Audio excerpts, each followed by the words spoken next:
विरोधी मुहांमुही होते वितर्क बेले केंद्र गृहमंत्री अमित शाह कहते वाकफ बिल जेपीसी आलोचना पर संशोधन होईछि। आमे मिलित संसदीय कमिटी कांग्रेस परि नुहे संशोधन को जदि न मानिबे तेबे काहेकि जेपीसी दाबी करथिले बोली प्रश्न करिसेंति शाह। सेहिपरि वाकफ बोर्ड संशोधन बिल को नहीं केही संदेह करिबा उचित नुहे बोली कहिसेंति शाह। हेले काउंटर करी कांग्रेस सांसद गौरव गोगोई कहिथिले जेपीसी रे केही विरोधींकर कथा सुनिले नाही। बिल जरिया वाकफ जमी उपरे नजर रखिसेंति सरकार आ यह धार्मिक स्वाधीनता उपरे आघात देव एवं समस्या बढ़िबो बोली आशंका करिसेंति गौरव।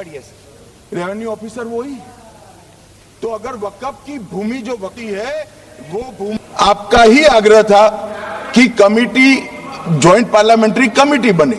अगर कमिटी ने कोई बदलाव ही नहीं करने हैं तो ये कांग्रेस जैसी कमिटियां नहीं, हमारी लोकतांत्रिक कमिटी है मान्यवर जो दिमाग चलाती है। कांग्रेस के जमाने में कमिटियां होती थी जो थप्पा लगाती थी। हमारी कमिटी चर्चा करती है, चर्चा के आधार पर विचार करती है और परिवर्तन करती है।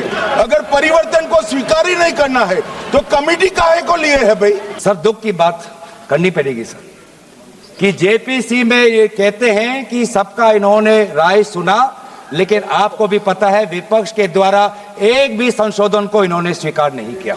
ये किस प्रकार का,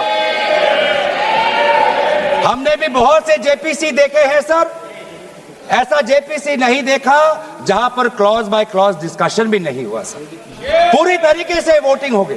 सबको अपना धर्म का अनुसरण करने का अधिकार है, कोई शौक से करे, मगर लोभ, लालच, भय, इससे धर्म परिवर्तन नहीं कराया जा सकता। किसी गरीब के पास खाना नहीं है, खाना देकर उसका धर्म बदला दोगे?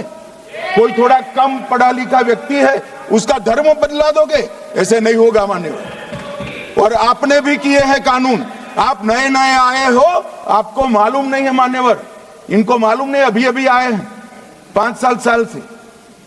ये कांग्रेस पार्टी ने कानून किए थे। ये बिल हमारे देश की अखंडता, ये बिल हमारे संवैधानिक मूल्य, ये देश हमारे अल्पसंख्यकों की सम्मान, ये देश हमारे अमन, शांति और सदन और जेपीसी में जिस प्रकार से विचार होना चाहिए था उस सब के विरोध में है। और इसलिए आज पूरा इंडिया अलायंस आज इस बिल के विपक्ष में खड़ा हुआ है। धार्मिक संस्थाओं का संचालन करते हैं, उसमें कोई गैर मुस्लिम व्यक्ति रखने का प्रावधान किया भी नहीं है, हम करना भी नहीं चाहते हैं माननीय। इसलिए जो बड़े बड़े भाषण करते हैं कि समानता का अधिकार चला गया, दो धर्मों के बीच में समानता नहीं रही, मुसलमानों के धार्मिक अधिकारों के बीच में दखल खड़ी हो जाएगी, कुछ नहीं होने वाला मान्यवर। संशोधन चाहिए सर, मैं नहीं कहता कि हम संशोधन के विपक्ष में नहीं, लेकिन संशोधन इस प्रकार का हो जिससे बिल का रूपायन, जिससे बिल और ताकतवर बने। और इन्होंने ऐसे संशोधन लाए हैं जिससे बिल से इस देश में और यहां पे समस्या बढ़ेगी और मसले बढ़ेंगे और लिटिगेशन होगा।